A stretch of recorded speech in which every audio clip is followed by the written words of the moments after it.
ਸਤਿ ਸ੍ਰੀ ਅਕਾਲ। ਤੁਸੀਂ ਦੇਖ ਰਹੇ ਹੋ ਤਖਤ ਪੰਜਾਬ। ਮੈਂ ਤੁਹਾਡੇ ਨਾਲ ਸੁਖਵਿੰਦਰ ਸਿੰਘ, ਮੇਰੇ ਨਾਲ ਡਾਕਟਰ ਹਰਸ਼ਿੰਦਰ ਕੌਰ ਜੀ ਮੌਜੂਦ ਨੇ। ਸਵਾਗਤ ਹੈ ਤੁਹਾਡਾ ਡਾਕਟਰ ਸਾਹਿਬ। ਸਤਿ ਸ਼੍ਰੀ ਅਕਾਲ ਜੀ, ਤੇ ਸਾਰੇ ਸੁਣਨ ਵਾਲਿਆਂ ਨੂੰ ਵੀ ਕੀ ਸਤਿ ਸ਼੍ਰੀ ਅਕਾਲ।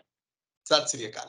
ਪਿਛਲੇ ਕੁਝ ਦਿਨਾਂ ਤੋਂ ਪੰਜਾਬ ਦੇ ਵਿੱਚ ਸਮਲਿੰਗੀ ਰਿਸ਼ਤਿਆਂ ਨੂੰ ਲੈ ਕੇ ਕਾਫੀ ਚਰਚਾ ਸੁਣਨ ਨੂੰ ਮਿਲ ਰਹੀ ਹੈ। ਹਾਲਾਂਕਿ ਕੇਂਦਰੀ ਪੱਧਰ ਤੇ ਜਦੋਂ ਸੁਪਰੀਮ ਕੋਰਟ ਦੇ ਵਿੱਚ ਸੇਮ ਸੈਕਸ ਨੂੰ ਲੈ ਕੇ ਚਰਚਾਵਾਂ ਛਿੜੀਆਂ, ਉਦੋਂ ਇੰਨੀ ਤਵੱਜੋ ਨਹੀਂ ਦਿੱਤੀ ਗਈ, ਕਿਉਂਕਿ ਪੰਜਾਬੀ ਜਿਹੜੇ ਨੇ ਉਹ ਇਹੋ ਜਿਹੇ ਕੇਸਾਂ ਦੇ ਵਿੱਚ ਉਸ ਕਿਸਮ ਦੀ ਮਾਨਸਿਕਤਾ ਜਾਂ ਸੋਚ ਨਹੀਂ ਰੱਖਦੇ ਜਾਂ ਬਹੁਤੀ ਗੰਭੀਰਤਾ ਨਾਲ ਨਹੀਂ ਲੈਂਦੇ ਕਿ ਨੈਸ਼ਨਲ ਪੱਧਰ ਤੇ ਕੀ ਹੋ ਰਿਹਾ ਹੈ। ਹਾਂ, ਇਹ ਜ਼ਰੂਰ ਹੈ ਕਿ ਜਦੋਂ ਪੰਜਾਬ ਦੇ ਵਿੱਚ ਕੋਈ ਬਹੁਤ ਵੱਡੀ ਘਟਨਾ ਵਾਪਰਦੀ ਹੈ ਤਾਂ ਉਹਨੂੰ ਬਹੁਤ ਬਰੀਕੀ ਦੇ ਨਾਲ ਸਮਝਿਆ ਜਾਂਦਾ ਹੈ, ਦੇਖਿਆ ਜਾਂਦਾ ਹੈ ਕਿ ਇਹਦਾ ਕਾਰਨ ਕੀ ਹੈ, ਇਹਦੇ ਸਿੱਟੇ ਕੀ ਨਿਕਲ ਸਕਦੇ ਨੇ। ਇਹੋ ਜਿਹੀ ਇੱਕ ਵੀਡੀਓ ਲੈ ਕੇ ਸੁਖਪਾਲ ਸਿੰਘ ਖਹਿਰਾ ਹੋਰਾਂ ਨੇ ਰਾਜਪਾਲ ਸਾਹਿਬ ਨੂੰ ਦਿੱਤੀ। ਪੰਜਾਬ ਦੇ ਇੱਕ ਮੰਤਰੀ ਦਾ ਜ਼ਿਕਰ ਕੀਤਾ ਗਿਆ, ਮੁੱਖ ਮੰਤਰੀ ਭਗਵੰਤ ਮਾਨ ਨੂੰ ਵੀ ਇਹਦੇ ਉੱਤੇ ਸਫਾਈ ਦੇਣੀ ਪਈ ਕਿ ਇਹੋ ਜਿਹਾ ਕੁਝ ਨਹੀਂ ਹੈ। ਪਰ ਚਰਚਾ ਤਾਂ ਛਿੜੀ ਸੋਸ਼ਲ ਮੀਡੀਆ ਦੇ ਉੱਤੇ, ਜਾਂ ਆਮ ਖੁੰਡ ਚਰਚਾ, ਜਿਵੇਂ ਲੋਕਾਂ ਦੇ ਵਿੱਚ ਗੱਲ ਫੈਲ ਜਾਂਦੀ ਹੈ। ਡਾਕਟਰ ਸਾਹਿਬ, ਤੁਸੀਂ ਵੀ ਸੁਣਿਆ ਹੋਣਾ, ਲੋਕ ਪੁੱਛਦੇ ਨੇ ਕਿ ਆਖਿਰਕਾਰ ਉਹ ਸੀਡੀ ਦੇ ਵਿੱਚ ਹੈ ਕੀ ਆ। ਥੋੜੀ ਬਹੁਤੀ ਗੱਲ ਬਾਹਰ ਆਈ ਕਿ ਇਹ ਜਿਹੜੀ ਆ ਸਮਲਿੰਗੀ ਸੰਬੰਧਾਂ ਦੇ ਬਾਰੇ ਸੀਡੀ ਹੈ। ਹੁਣ ਕਿਸੇ ਨੂੰ ਜੇ ਇਹਦੇ ਬਾਰੇ ਨਾ ਪਤਾ ਹੋਵੇ ਤਾਂ ਅਸੀਂ ਸ਼ੁਰੂਆਤ ਥੋੜੀ ਇੱਥੋਂ ਕਰਾਂਗੇ ਕਿ ਆਖਿਰਕਾਰ ਸਮਲਿੰਗੀ ਸੰਬੰਧਾਂ ਨੂੰ ਲੈ ਕੇ ਜਾਂ ਜਿਨਸੀ ਸੰਬੰਧਾਂ ਨੂੰ ਲੈ ਕੇ ਸਾਡੇ ਲੋਕਾਂ ਦੀ ਮੈਂਟੈਲਿਟੀ ਕਿੱਦਾਂ ਦੀ ਹੈ, ਜਾਂ ਜਦੋਂ ਅਸੀਂ ਅਗਾਂਹ ਵਧੂ ਸੋਚ ਦੀ ਗੱਲ ਕਰਦੇ ਹਾਂ, ਪੱਛਮੀ ਸੱਭਿਆਚਾਰ ਦੀ ਗੱਲ ਕਰਦੇ ਹਾਂ, ਤਾਂ ਜਦੋਂ ਸਾਡੇ ਵਿੱਚ ਇਹੋ ਜਿਹੀਆਂ ਚੀਜ਼ਾਂ ਸਾਹਮਣੇ ਆਉਂਦੀਆਂ ਤਾਂ ਉਹਨੂੰ ਅਸੀਂ ਕਬੂਲ ਕਿਉਂ ਨਹੀਂ ਕਰਦੇ, ਤੇ ਉਹਨੂੰ ਕਬੂਲ ਕਿਵੇਂ ਕਰਨਾ ਚਾਹੀਦਾ ਹੈ। ਮਤਲਬ ਕਿ ਉਹਦੇ ਸਿੱਟੇ ਨਤੀਜੇ ਉਹਨੂੰ ਜਦੋਂ ਅਸੀਂ ਘੋਖਦੇ ਆ ਤਾਂ ਤਕਰੀਬਨ ਕਈਆਂ ਦੇ ਤਾਂ ਰੌਂਗਟੇ ਖੜੇ ਹੋ ਜਾਂਦੇ ਨੇ ਕਿ ਇਹ ਵੀ ਹੋ ਸਕਦਾ ਹੈ, ਪਰ ਹਾਂ ਇਹ ਹੋ ਰਿਹਾ, ਇਸ ਕਰਕੇ ਇਹਦੇ ਉੱਤੇ ਚਰਚਾ ਕਰਨੀ ਬਣਦੀ ਹੈ ਤਾਂ ਕਿ ਇਹਦੇ ਨਾਲ ਕਿਸੇ ਦਾ ਕੋਈ ਮਤਲਬ ਕਿਸੇ ਦੇ ਮਨ ਦੇ ਉੱਤੇ ਕੋਈ ਮਾੜਾ ਪ੍ਰਭਾਵ ਨਾ ਪਵੇ, ਕੋਈ ਮਾੜਾ ਕਦਮ ਨਾ ਚੁੱਕੇ। ਸਮਾਜ ਦੇ ਵਿੱਚ ਜਦੋਂ ਵੀ ਕੋਈ ਇਹੋ ਜਿਹੀ ਘਟਨਾ ਵਾਪਰਦੀ ਹੈ ਤਾਂ ਉਹਨੂੰ ਕਬੂਲ ਕਿਸ ਢੰਗ ਨਾਲ ਕੀਤਾ ਜਾਵੇ, ਉਹਦੇ ਉੱਤੇ ਵੀ ਅਸੀਂ ਗੱਲਬਾਤ ਕਰਾਂਗੇ। ਕਿਉਂਕਿ ਜਦੋਂ ਕੋਈ ਸਮਾਂ ਸੀ ਕਿ ਜਦੋਂ ਕਿਸੇ ਦੀ ਕੁੜੀ ਨੇ ਲਵ ਮੈਰਿਜ ਕਰਾਣੀ ਹੁੰਦੀ ਸੀ ਜਾਂ ਉਹ ਘਰੋਂ ਚਲੀ ਜਾਂਦੀ ਸੀ ਤਾਂ ਉਹਨੂੰ ਬੜਾ ਨਮੋਸ਼ੀਜਨਕ ਲਿਆ ਜਾਂਦਾ ਸੀ। ਪਰ ਅੱਜ ਦੇ ਹਾਲਾਤਾਂ ਦੇ ਵਿੱਚ ਜਦੋਂ ਸਾਰੇ ਪੜ੍ਹੇ ਲਿਖੇ ਨੇ, ਜਾਂ ਮਤਲਬ ਕਿ ਪੁਰਾਣੀ ਸੋਚ ਤੇ ਨਵੀਂ ਸੋਚ ਦੀ ਗੱਲ ਆਉਂਦੀ ਹੈ, ਤਾਂ ਉੱਥੇ ਇਹ ਗੱਲ ਤੁਰਦੀ ਹੈ ਕਿ ਬੱਚੇ ਆਪਣੀ ਜਿਹੜੀ ਹੈ ਉਹ ਆਜ਼ਾਦੀ ਭਾਲਦੇ ਨੇ, ਜਾਂ ਫਿਰ ਉਹ ਆਪਣੇ ਫੈਸਲੇ ਲੈਣ ਦੇ ਕਾਬਿਲ ਨੇ ਤੇ ਉਹ ਫੈਸਲੇ ਲੈਣਾ ਚਾਹੁੰਦੇ ਨੇ। ਪਰ ਸਮਲਿੰਗੀ ਵਿਆਹ ਦੇ ਮਸਲੇ ਦੇ ਵਿੱਚ ਕੀ ਹੈ ਉਹ ਅਸੀਂ ਡਾਕਟਰ ਸਾਹਿਬ ਤੋਂ ਸਮਝਣਾ ਚਾਹਾਂਗੇ। ਹਾਂ ਸੁਖਿੰਦਰ ਜੀ, ਪਹਿਲੀ ਚੀਜ਼ ਮੈਂ ਸਪਸ਼ਟ ਕਰ ਦਿਆਂ, ਕਿਉਂਕਿ ਸੁਣੀ ਸੁਣਾਈ ਗੱਲ ਤੇ ਮਹਾਤਮਾ ਬੁੱਧ ਜੀ ਬਾਰੇ ਇਹ ਜ਼ਿਕਰ ਜੋ ਲਿਖਿਆ ਮਿਲਦਾ ਜੇ, ਮੈਂ ਵੀ ਉੱਥੋਂ ਪੜ੍ਹਿਆ ਹੀ ਹੈ ਕਿ ਉਹਨਾਂ ਨੂੰ ਕਿਸੇ ਨੇ ਆ ਕੇ ਗੱਲ ਕੀਤੀ ਸੀ ਕਿ ਤੁਹਾਨੂੰ ਪਤਾ ਹੈ ਵੀ ਫਲਾਣੇ ਨੇ ਤੁਹਾਡੇ ਬਾਰੇ ਕੀ ਕਿਹਾ। ਇਸ ਤਰ੍ਹਾਂ ਦੀ ਗੱਲ ਉਹਨਾਂ ਨੂੰ ਕੀਤੀ ਗਈ ਤਾਂ ਫਿਰ ਉਹਨਾਂ ਨੇ ਅੱਗੋਂ ਕਿਹਾ ਕਿ ਭਾਈ ਤੈਨੂੰ ਲੱਗਦਾ ਕਿ ਉਹ ਸੁਣਨ ਨਾਲ ਮੇਰਾ ਕੋਈ ਫਾਇਦਾ ਹੋਣਾ? ਤੇ ਉਹ ਕਹਿਣ ਲੱਗਾ ਨਹੀਂ, ਫਾਇਦਾ ਨਹੀਂ ਹੋਣਾ, ਕਿਉਂਕਿ ਤੁਹਾਡੇ ਬਾਰੇ ਮਾੜੀ ਗੱਲ ਹੈ। ਤੇ ਫਿਰ ਉਹ ਕਹਿਣ ਲੱਗੇ ਦੱਸਣਾ ਕਿਉਂ ਹੈ ਕਿ ਮੇਰੀ ਨਾਰਮਲ ਜੋ ਚੱਲ ਰਹੀ ਜ਼ਿੰਦਗੀ ਨੂੰ ਵਿੱਚ ਉਹਦੇ ਤਰਥੱਲੀ ਮਚਾਉਣ ਨਾਲ ਮੈਨੂੰ ਉਹਦੇ ਨਾਲ ਕੋਈ ਮਤਲਬ ਨਹੀਂ ਹੈ, ਸੋ ਮੈਨੂੰ ਨਾ ਸੁਣਾ। ਬਿਲਕੁਲ ਉਸ ਤਰ੍ਹਾਂ ਆਪਾਂ ਸੁਣੀ ਸੁਣਾਈ ਗੱਲ ਵਿੱਚ ਕੀ ਨਿਕਲਦਾ ਹੈ, ਕੀ ਉਸ ਚੋਂ ਆਪਾਂ ਪਾਣਾ ਲੈਣਾ ਦੇ ਤੋਂ ਹਟ ਕੇ, ਕਿਉਂਕਿ ਕਿਸੇ ਉੱਤੇ ਕੋਈ ਉਂਗਲ ਚੁੱਕਣ ਲੱਗਿਆ ਆਪਣੇ ਅੰਦਰਲੀਆਂ ਖਾਮੀਆਂ ਆਪਾਂ ਸੋਚਦੇ ਹਾਂ ਕਿ ਸ਼ਾਇਦ ਅਸੀਂ ਉਹਨਾਂ ਨੂੰ ਲੁਕੋ ਸਕਾਂਗੇ। ਨਾਰਮਲ ਵਤੀਰਾ ਇਹੋ ਹੁੰਦਾ ਕਿ ਆਪਣੇ ਅੰਦਰ ਦੀ ਜੋ ਗੁੱਸਾ, ਜੋ ਖਿਝ, ਜੋ ਤਣਾਓ, ਉਹ ਕਿਸੇ ਹੋਰ ਉੱਤੇ ਉਂਗਲ ਚੱਕ ਕੇ ਤੇ ਆਪਾਂ ਬੜਾ ਸਵਾਦ ਲੈਣ ਲੱਗ ਜਾਂਦੇ ਹਾਂ ਕਿ ਚਲੋ ਅਸਲ ਵਿੱਚ ਆਪਣੇ ਅੰਦਰਲੀਆਂ ਖਾਮੀਆਂ ਲੁਕਾ ਰਹੇ ਹੁੰਦੇ ਹਾਂ। ਸੋ ਮੈਂ ਕਿਸੇ ਉੱਤੇ ਉਂਗਲ ਚੁੱਕਣ ਨਾਲੋਂ ਕਿ ਉਹ ਕਿਸ ਤਰ੍ਹਾਂ ਦੀ ਆਪਣੀ ਜ਼ਿੰਦਗੀ ਬਤੀਤ ਕਰ ਰਿਹਾ ਹੈ, ਕੁਛ ਮੌਜੂਦਾ ਹਾਲਾਤ ਦੱਸਦੇ ਹਾਂ ਜਿੱਥੇ ਸਪਸ਼ਟ ਮੇਰਾ ਖਿਆਲ ਹੈ ਸਾਰਿਆਂ ਨੂੰ ਹੀ, ਮੈਂ ਇਸ ਤੋਂ ਪਹਿਲਾਂ ਕਿ ਕੋਈ ਅਪਸ਼ਬਦ ਕੋਈ ਬੋਲਣਾ ਚਾਹੇ ਜਾਂ ਉਹਨਾਂ ਨੂੰ ਲੱਗੇ ਕਿ ਅਸੀਂ ਬਹੁਤ ਕੋਈ ਵੱਖ ਤਰ੍ਹਾਂ ਦੀ ਗੱਲ ਕਰ ਰਹੇ ਹਾਂ, ਤਾਂ ਇੰਟਰਨੈਟ ਮੈਂ ਸਭ ਨੂੰ ਐਡਵਾਈਜ਼ ਕਰਾਂਗੀ ਖੋਲੋ, ਚੰਡੀਗੜ੍ਹ ਵਿੱਚ ਪਹਿਲਾਂ ਤਾਂ ਝਾਤ ਮਾਰਿਓ।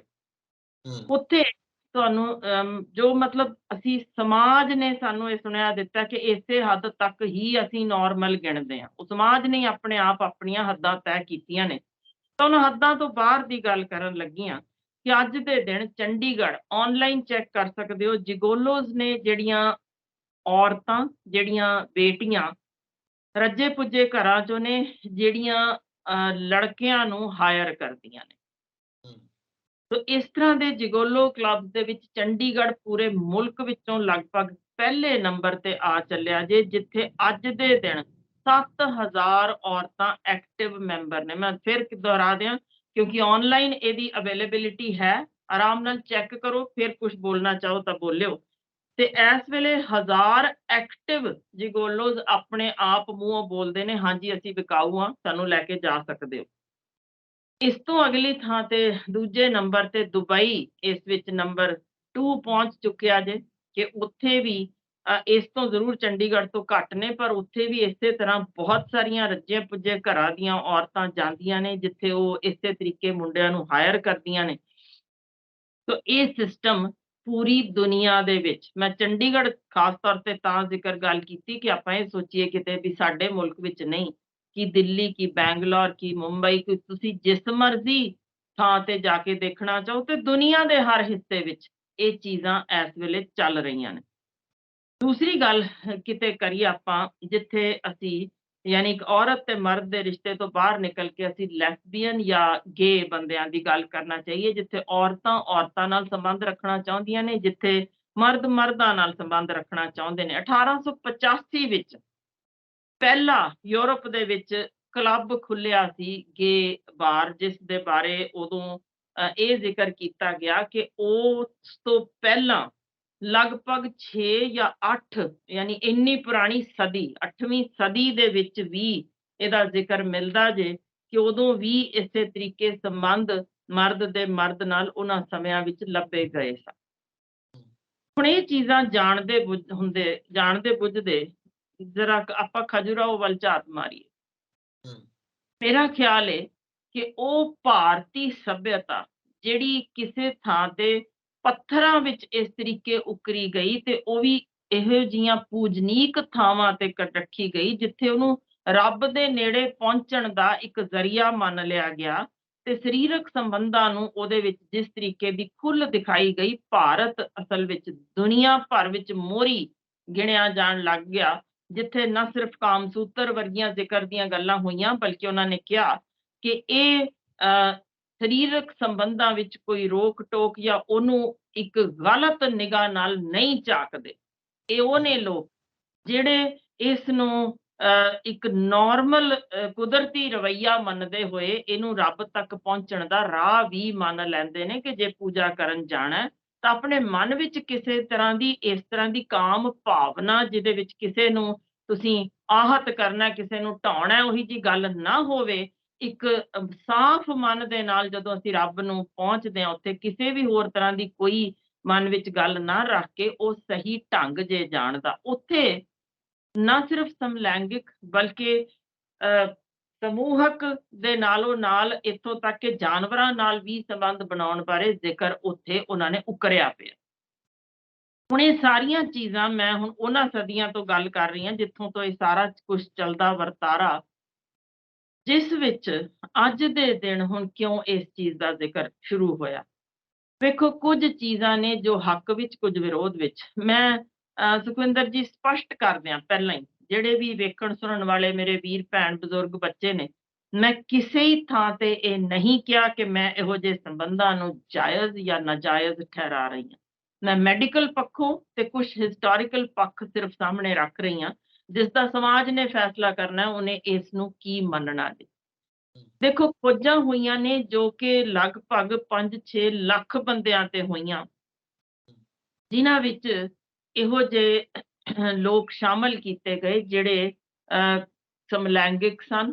ਉਹਨਾਂ ਦੇ ਉੱਤੇ ਖੋਜਾਂ ਤੋਂ ਬਾਅਦ ਦੇਖੋ ਜੋ ਸਾਡੇ ਵੱਲ ਉਂਗਲ ਕਿਵੇਂ ਚੁੱਕੀ ਜਾਂਦੀ, ਜੋ ਮੈਂ ਸ਼ੁਰੂ 'ਚ ਹੀ ਗੱਲ ਕੀਤੀ ਸੀ, ਕਿਸੇ ਨੂੰ ਇਹ ਕਹਿਣਾ ਜਾਇਜ਼ ਜਾਂ ਨਾਜਾਇਜ਼, ਤਾਂ ਸਿਰਫ 32% ਜੋ ਕਿ ਹੁਣ ਵੱਡੀਆਂ ਅਖਬਾਰਾਂ ਦੇ ਮੁੱਖ ਪੰਨਿਆਂ ਤੇ ਵੀ ਛਪ ਚੁੱਕਾ, ਕਿ ਸਿਰਫ 32% ਵਿੱਚ ਹੀ ਕੋਈ ਜੀਨ ਦੀ ਤਬਦੀਲੀ ਲੱਭੀ ਗਈ। ਬਾਕੀ ਸਾਰਿਆਂ ਵਿੱਚ ਹੁਣ ਝਾਤ ਮਾਰਿਓ ਕੀ ਲੱਭਿਆ ਗਿਆ।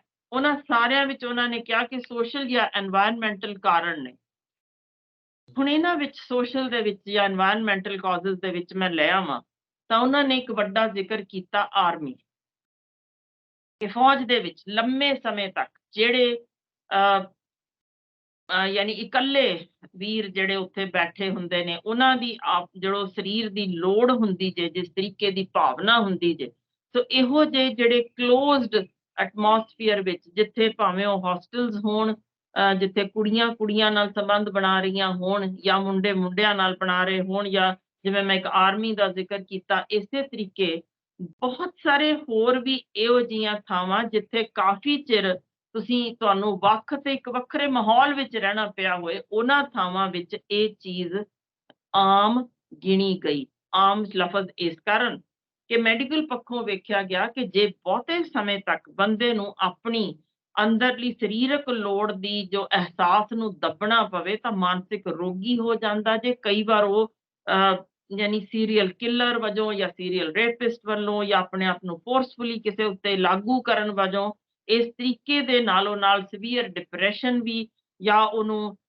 ਡਰੱਗਸ ਵੱਲ ਚਲੇ ਜਾਣਾ, ਐਲਕੋਹਲ ਅਬਿਊਜ਼ ਵਾਲਾ, ਇਹੋ ਸਾਰੀਆਂ ਚੀਜ਼ਾਂ ਦੇ ਨਾਲੋਂ ਨਾਲ ਇੱਕ ਇਮੋਸ਼ਨਲ ਹਾਰਮ ਉਹਦੇ ਵਿੱਚ ਗਿਣਿਆ ਗਿਆ। ਮੈਂ ਖੋਜ ਦੀ ਸਿਰਫ ਗੱਲ ਕਰ ਰਹੀ ਹਾਂ ਕਿ ਇੰਨਾ ਕੁ ਉਹਨੂੰ ਮਾਨਸਿਕ ਤਸ਼ੱਦਦ ਆਪਣੇ ਆਪ ਨੂੰ ਜਾਪਦਾ ਸੀ ਕਿ ਨਾ ਸਿਰਫ ਉਹ ਮੈਸਟਰਬੇਸ਼ਨ ਵੱਲ ਕਰਨ ਲੱਗ ਜਾਣਾ ਉਹਨਾਂ ਨੇ, ਜਾਂ ਉਹ ਫਿਰ ਜਿਵੇਂ ਮੈਂ ਦੱਸਿਆ ਇਹ ਸਾਰੇ ਵਰਤਾਰੇ ਜਿਨ੍ਹਾਂ ਵਿੱਚ ਉਹ ਆਪਣਾ ਸਰੀਰ ਦਾ ਨਾਸ ਮਾਰ ਸਕਦਾ, ਇਹੋ ਜਿਹੇ ਵਾਲੇ ਪਾਸੇ ਵੱਲ ਨੂੰ ਉਹਨਾਂ ਦਾ ਝੁਕਾਅ ਹੁੰਦਾ ਵੇਖਿਆ ਗਿਆ। ਹੁਣ ਇਹਨਾਂ ਸਾਰੀਆਂ ਚੀਜ਼ਾਂ 'ਚ ਕੁਝ ਜਿਹੜੇ, ਹੁਣ ਕੋਈ ਗਿਣਤੀ ਥੋੜ੍ਹੀ ਨਹੀਂ ਹੁੰਦੀ, 5 ਲੱਖ ਬੰਦੇ ਜਿਨ੍ਹਾਂ ਤੇ ਖੋਜ ਕੀਤੀ ਗਈ। ਜੀ।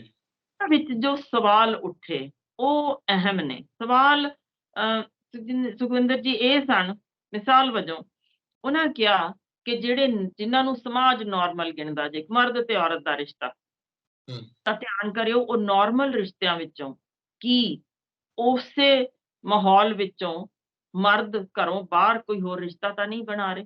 ਕੀ ਉਹ ਸੁਖੀ ਨੇ?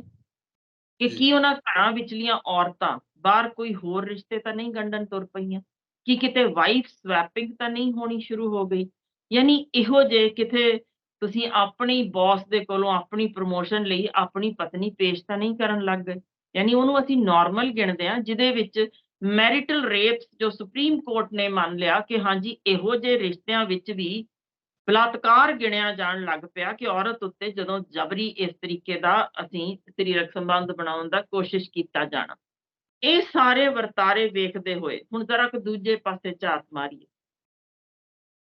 ਜਿਹੜਾ ਇਹਨਾਂ ਨੇ ਕੰਪੈਰੀਜ਼ਨ ਕੀਤਾ, ਜਿਹਨੂੰ ਸਮਾਜ ਨਾਰਮਲ ਰਿਲੇਸ਼ਨ ਗਿਣਦਾ ਇੱਕ ਮਰਦ ਤੇ ਔਰਤ ਦਾ, ਜਾਂ 2 ਔਰਤਾਂ ਜਾਂ 2 ਮਰਦ ਜੋ ਅਲੱਗ ਰਹਿ ਰਹੇ ਨੇ, ਉਹਨਾਂ ਵਿੱਚ ਵੇਖਣ ਵਿੱਚ ਆਇਆ ਕਿ ਜਿਵੇਂ ਮੈਂ ਤੁਹਾਨੂੰ ਦੱਸਿਆ ਇਹੋ ਜਿਹੇ ਹਾਲਾਤ ਜਿੱਥੇ ਇੱਕ ਮੈਂ ਜੇ ਗੱਲ ਕਰਨੀ ਚਾਹਾਂ ਸ਼੍ਰੀਨਗਰ ਦੀ ਵੀ, ਤਾਂ ਸਾਡੇ ਕੋਲ ਹੁਣ ਕਈ ਵੀਡੀਓਜ਼ ਜਿਹੜੀਆਂ ਆ ਚੁੱਕੀਆਂ ਨੇ ਜਿੱਥੇ ਸਾਡੇ ਹੀ ਆਰਮੀ ਪਰਸੋਨਲ ਨੇ ਕਿਸ ਤਰੀਕੇ ਉੱਥੋਂ ਦੇ ਨਾਬਾਲਗ ਬੇਟਿਆਂ ਨੂੰ ਉਹਨਾਂ ਥਾਵਾਂ ਤੇ ਕਿਵੇਂ ਉਹਨਾਂ ਦਾ ਸਰੀਰਕ ਸ਼ੋਸ਼ਣ ਹੋਇਆ, ਜਾਂ ਬਹੁਤ ਸਾਰੇ ਬਿਆੰਤ ਕੇਸ ਨੇ ਜਿਨ੍ਹਾਂ ਵਿੱਚ ਇੱਕ ਡੀਐਸਪੀ ਲੈਵਲ ਦਾ, ਜੋ ਕਿ ਖਬਰਾਂ ਵੀ ਛਪ ਚੁੱਕੀਆਂ, ਕਿ ਦਾਦਾ ਸੀ ਜਿਸਨੇ ਆਪਣੇ ਦੋਨੋਂ ਪੋਤਿਆਂ ਨਾਲ ਇਸੇ ਤਰ੍ਹਾਂ ਜਬਰੀ ਸਰੀਰਕ ਸੰਬੰਧ ਬਣਾਏ, ਉਹ ਹਸਪੀਟਲ 'ਚ ਦਾਖਲ ਵੀ ਹੋਏ। ਯਾਨੀ ਇਹ ਸਾਰੇ ਵਰਤਾਰੇ ਵੇਖਦਿਆਂ ਜਿਨ੍ਹਾਂ ਨਾਲ ਬਚਪਨ ਵਿੱਚ ਸਰੀਰਕ ਸ਼ੋਸ਼ਣ ਹੋਇਆ ਹੋਵੇ, ਉਹ ਬਹੁਤੀ ਵਾਰ ਜਿਵੇਂ ਔਰਤਾਂ ਦੀ ਜਾਂ ਬੇਟੀਆਂ ਦੀ ਗੱਲ ਕਰਾਂ ਤਾਂ ਤ੍ਰਹਿਣ ਲੱਗ ਪੈਂਦੀਆਂ ਨੇ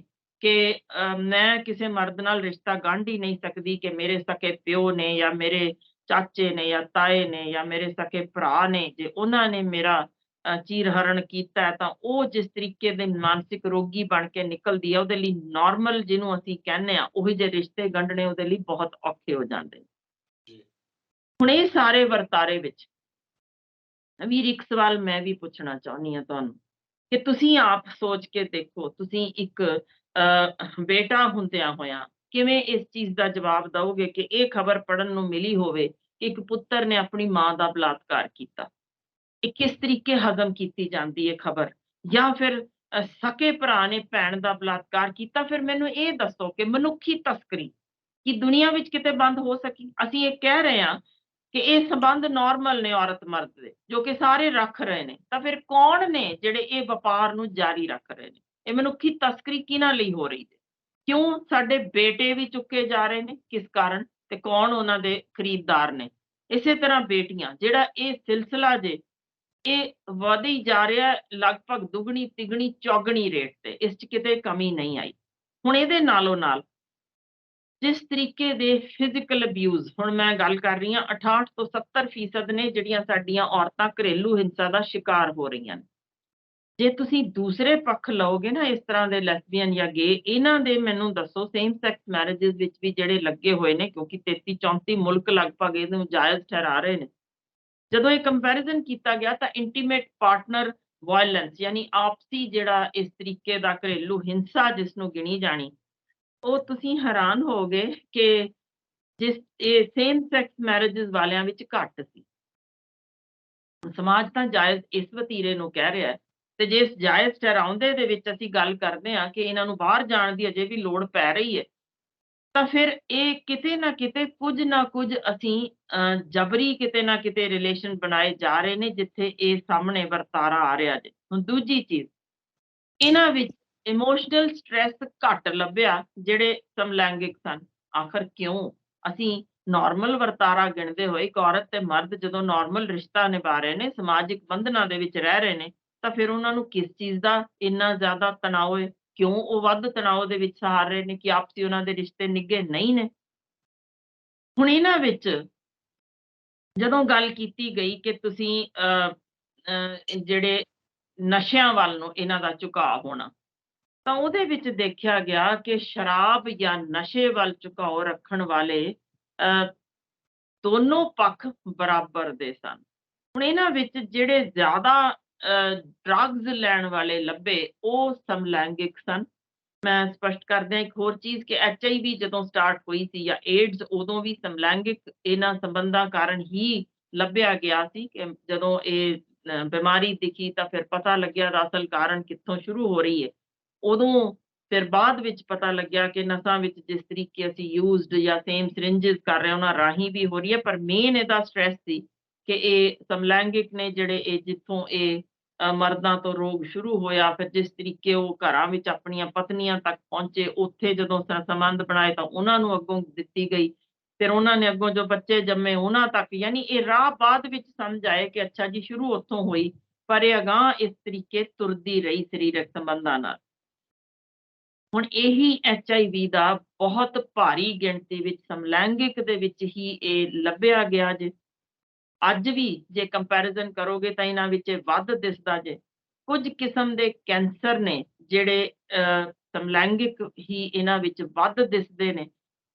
ਜਿਹੜੀ ਚੀਜ਼ ਰਿਸਕੀ ਸੈਕਸੁਅਲ ਬਿਹੇਵੀਅਰ ਜੋ ਚੈੱਕ ਕੀਤਾ ਗਿਆ ਦੋਵਾਂ ਵਿੱਚ, ਤੁਸੀਂ ਇਹਦੇ ਪੱਖੋਂ ਵੀ ਹੈਰਾਨ ਹੋਵੋਗੇ ਕਿ ਰਿਸਕੀ ਸੈਕਸੁਅਲ ਬਿਹੇਵੀਅਰ ਵਿੱਚ ਜਿਹੜੇ ਨਾਰਮਲ ਸਮਾਜ ਗਿਣਦਾ ਜੇ ਔਰਤ ਮਰਦ ਦੇ ਵਿੱਚ, ਉਹਨਾਂ ਵਿੱਚ ਸਗੋਂ ਵੱਧ ਲੱਭੇ, ਬਜਾਏ ਕਿ ਇਹ ਜੋ ਸੇਮ ਸੈਕਸ ਮੈਰਿਜਸ ਕਰ ਰਹੇ ਸਨ, ਜਿਨ੍ਹਾਂ ਵਿੱਚ ਯਾਨੀ ਇਸ ਕਦਰ ਬੰਦਾ ਵਾਇਲੈਂਟ ਤੱਕ ਹੋ ਜਾਣਾ, ਉਹ ਕਿਸੇ ਨੂੰ ਨੁਕਸਾਨ ਸਦੀਵੀ ਤੱਕ ਕਰ ਜਾਣਾ, ਇਹੋ ਜਿਹੀਆਂ ਚੀਜ਼ਾਂ ਵੀ ਇੱਧਰ ਲੱਭੀਆਂ ਗਈਆਂ ਵੱਧ, ਜੋ ਨੂੰ ਨਾਰਮਲ ਅਸੀਂ ਗਿਣ ਰਹੇ ਹਾਂ।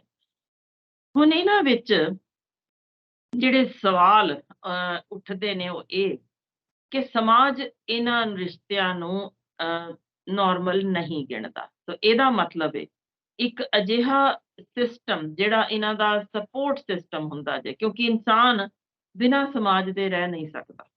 ਅਸੀਂ ਸੋਸ਼ਲ ਐਨੀਮਲ ਹਾਂ, ਸਾਨੂੰ ਸਾਥ ਦੀ ਲੋੜ ਜਾਪਦੀ ਜੇ ਕਿ ਅਸੀਂ ਰਿਸ਼ਤੇਦਾਰੀ 'ਚ ਰੱਖੀਏ, ਕੋਈ ਸਾਂਝ ਰੱਖੀਏ, ਦੋਸਤਾਂ ਮਿੱਤਰਾਂ ਨਾਲ ਮਿਲੀਏ, ਤਾਂ ਸਾਡੇ ਉਹ ਚੀਜ਼ ਨਾਰਮਲ ਜੇ, ਸਾਨੂੰ ਕੁਦਰਤ ਨੇ ਇਹੋ ਜਿਹੀ ਚੀਜ਼ ਬਖਸ਼ੀ ਹੈ ਬਤੌਰ ਇੱਕ ਇਨਸਾਨ ਹੁੰਦਿਆਂ। ਉਹ ਚੀਜ਼ ਨਦਾਰਦ ਹੈ, ਜਿਸ ਕਾਰਨ ਦੁਨੀਆ ਭਰ ਵਿੱਚ ਇਸ ਤਰੀਕੇ ਦੇ ਰਿਸ਼ਤਿਆਂ ਨੂੰ ਜਦੋਂ ਅਸੀਂ ਸਮਲੈਂਗਿਕ ਸ਼ਬਦ ਦੇ ਦਿੰਦੇ ਹਾਂ, ਇੱਕ ਤਿਊੜੀ ਉੱਠਦੀ ਜੇ, ਅਸੀਂ ਉਹਨੂੰ ਨਾਰਮਲ ਨਹੀਂ ਗਿਣਦੇ।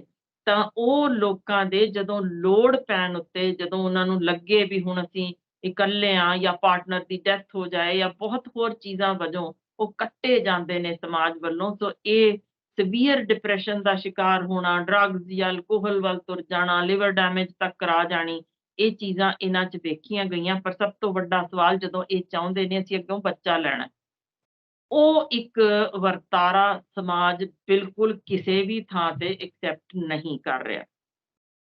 ਦੇਖੋ ਸਿੰਗਲ ਮਦਰ ਆਮ ਚੀਜ਼ ਹੈ, ਰਾਦਰ ਇਹ ਜੇ ਤੁਸੀਂ ਅਮਰੀਕਾ, ਕੈਨੇਡਾ ਜਾਂ ਯੂਰਪ ਵਿੱਚ ਜੇ ਗੱਲ ਕਰੋਗੇ ਨਾ ਵੀ ਹਾਂਜੀ ਇਹ ਬੱਚਾ ਇਹਦਾ ਪਿਓ ਕੀ ਕਰਦਾ, ਤੇ ਉਹ ਇੰਨੇ ਅਜੀਬ ਤਰੀਕੇ ਤੁਹਾਨੂੰ ਦੇਖਦੇ ਨੇ ਵੀ ਕੀ ਗੱਲ, ਕਿਉਂ ਵਿਆਹ ਕਿਉਂ ਜ਼ਰੂਰੀ ਹੈ ਬੱਚਾ ਹੋਣ ਲਈ। ਸੋ ਉੱਥੇ ਸਿੰਗਲ ਮਦਰ ਜਾਂ ਲਿਵ ਇਨ ਰਿਲੇਸ਼ਨਸ਼ਿਪ ਇੱਕ ਇਸ ਤਰੀਕੇ ਦੀ ਆਮ ਵਰਤਾਰਾ ਗਿਣਿਆ ਜਾਣ ਲੱਗ ਪਿਆ ਜਿਹਨੂੰ ਕੋਈ ਹੁਣ ਉਂਗਲ ਨਹੀਂ ਚੱਕਦਾ। ਸੌਰੀ। ਪਰ ਗੱਲ ਉੱਥੇ ਉੱਠਦੀ ਜੇ ਜਦੋਂ ਸਮਲੈਂਗਿਕ ਕੋਈ ਇੱਕ ਬੱਚਾ ਗੋਦ ਲੈਣ ਦੀ ਗੱਲ ਕਰਨ, ਉਸ ਤੇ ਸਮਾਜ ਬਹੁਤ ਤਗੜਾ ਕਿੰਤੂ ਪ੍ਰੰਤੂ ਤਾਂ ਕਰਦਾ ਹੀ ਹੈ। ਪਰ ਉਹ ਬੱਚਾ ਅੱਗੋਂ ਵੱਡਾ ਹੋ ਕੇ ਕੀ ਸਹਿ ਰਿਹਾ ਹੈ, ਛੋਟਾ ਬੱਚਾ ਜਿਸਨੂੰ ਸਕੂਲ ਦੇ ਵਿੱਚ, ਜਿਸਨੂੰ ਕਾਲਜ ਵਿੱਚ, ਜਿਸਨੂੰ ਦੋਸਤਾਂ ਵਿੱਚ ਆਲੇ ਦੁਆਲੇ ਚੁਫੇਰੇ ਜੋ ਕੁਝ ਸੁਣਨਾ ਪਏਗਾ, ਨਾਜਾਇਜ਼ ਵਰਗਾ ਸ਼ਬਦ ਸੱਚਮੁੱਚ ਬਹੁਤ ਡੂੰਘੀ ਮਾਰ ਮਾਰਦਾ ਜੇ। ਸੋ ਇਹੋ ਜਿਹੀਆਂ ਚੀਜ਼ਾਂ ਜਦੋਂ ਸੁਣਨੀਆਂ ਪੈਣ, ਉਹ ਬੱਚਾ ਨਾਰਮਲ ਨਹੀਂ ਰਹਿ ਸਕਦਾ। ਉਹਦੇ 'ਚ ਬਹੁਤ ਸਾਰੇ ਮਾਨਸਿਕ ਨੁਕਸ ਸ਼ੁਰੂ ਹੋ ਸਕਦੇ ਨੇ, ਜਿਹੜੇ ਰੋਗ ਵਿੱਚ ਤਬਦੀਲ ਹੋ ਸਕਦੇ ਨੇ। ਉਹ ਬੱਚਾ ਸੁਸਾਈਡਲ ਅਟੈਂਪਟਸ ਤੱਕ ਕਰ ਸਕਦਾ ਜੇ, ਜਾਂ ਹੋਰ ਔਟਿਜ਼ਮ ਵੱਲ ਨੂੰ ਜਾਣਾ, ਜਾਂ ਬਹੁਤ ਸਾਰੇ ਹੋਰ ਉਸਨੂੰ ਮਾਨਸਿਕ ਰੋਗ, ਬਾਈਪੋਲਰ ਜਿਵੇਂ ਉਹਦੀ ਸ਼ਖਸੀਅਤ ਬਣ ਜਾਣੀ, ਇਹੋ ਜਿਹੀਆਂ ਚੀਜ਼ਾਂ ਵੱਲ ਦੇਖਿਆ ਗਿਆ ਕਿ ਇਹ ਚਲੇ ਜਾਂਦੇ ਨੇ। ਹੁਣ ਇਹਨਾਂ ਵਿੱਚੋਂ ਦੇਖੋ ਕੁਛ ਕੁ ਚੀਜ਼ਾਂ ਜਿਹੜੀਆਂ ਮੈਂ ਚਾਹੁੰਦੀ ਹਾਂ ਕਿ ਤੁਹਾਡੇ ਨਾਲ ਸਾਂਝੀਆਂ ਕਰਾਂ, ਕਿਉਂਕਿ ਜਿਹੜੀ ਮੈਂ ਖੋਜ ਦੀ ਸ਼ੁਰੂ ਵਿੱਚ ਗੱਲ ਕੀਤੀ ਸੀ, ਉਹਦੇ ਵਿੱਚ ਜਿਸ ਤਰੀਕੇ ਦੇ ਐਨਵਾਇਰਨਮੈਂਟਲ ਅਸੀਂ ਮਾਹੌਲ ਜਿਸਨੂੰ ਕਿ ਨਾਰਮਲ ਗਿਣਦੇ ਹਾਂ ਦੇ ਵਿੱਚ ਕੁਝ ਚੀਜ਼ਾਂ ਸ਼ਾਇਦ ਆਮ ਲੋਕਾਂ ਨੂੰ ਪਤਾ ਜਾਂ ਨਹੀਂ, ਮੈਨੂੰ ਨਹੀਂ ਪਤਾ, ਪਰ ਆਮ ਤੌਰ ਤੇ ਜਦੋਂ ਇੱਕ ਵੱਡਾ ਕੋਈ ਫੌਜੀ ਹਮਲਾ ਬੋਲਣਾ ਹੋਵੇ ਨਾ, ਦੁਨੀਆ ਭਰ ਵਿੱਚ ਵਰਤਾਰਾ ਇਹ ਦਿੱਤਾ ਜਾਂਦਾ ਹੈ ਕਿ ਉੱਥੋਂ ਦੇ ਜੋ ਲੋਕ ਨੇ, ਉੱਥੋਂ ਦੀ ਜੋ ਕੌਮ ਹੈ, ਉਹਨਾਂ ਨੂੰ ਖ਼ਤਮ ਕਰਨ ਲਈ ਇੱਕ ਰਾਹ ਹੁੰਦਾ ਜੇ ਕਿ ਉੱਥੋਂ ਦੀਆਂ ਬੇਟੀਆਂ, ਨੌਜਵਾਨ ਬੇਟੀਆਂ ਦੇ ਵਿੱਚ, ਕੁੱਖ ਵਿੱਚ ਇੱਕ ਇਹੀ ਹਮਲਾਵਰਾਂ ਦਾ ਬੀਜ ਬੋ ਦਿੱਤਾ ਜਾਵੇ। ਇਹ ਅੱਜ ਤੋਂ ਨਹੀਂ, ਵਰਤਾਰਾ ਸਦੀਆਂ ਤੋਂ ਤੁਰਿਆ ਆਉਂਦਾ ਹੈ।